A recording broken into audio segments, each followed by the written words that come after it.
हे बा प्रलय आलाय महाराष्ट्रात जसा काही हो. मुंबईमध्ये एवढं भयानक पाऊस पडतोय, जसा काही प्रलय तिथं आलेला.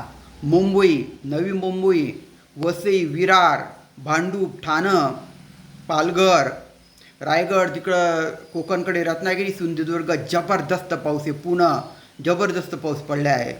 मुंबईमध्ये तर कित्येक घरांचे, दुकानांचे, लोकांचे नुकसान झालेलं आहे. कित्येक लोकांचे जीवसुद्धा गेलेले त्या जीव घेण्या पाण्यामुळे. लोकल एक तर कॅन्सल झालं आहे किंवा उशिराने चालत आहे. त्याच्यामुळे शक्य असेल तर घराबाहेर पडू नका. या 2-3 दिवस 7 तारखेपर्यंत जबरदस्त पाऊस येणार आहे. त्याच्यानंतर पावसाची तीव्रता कमी होणार आहे. तर या 2-3 दिवस शक्य असेल तर घराबाहेर पडू नका. आणि जर जायचे असेल अर्जंटमध्ये तर पावसाची स्थिती जाणूनच बाहेर जा.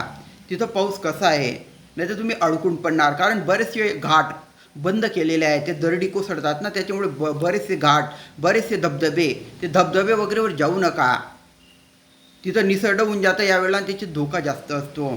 तर निसर्गसुद्धा चांगला झालेला, परंतु कित्येक ठिकाणी शेतीचे सुद्धा नुकसान झालेलं आहे.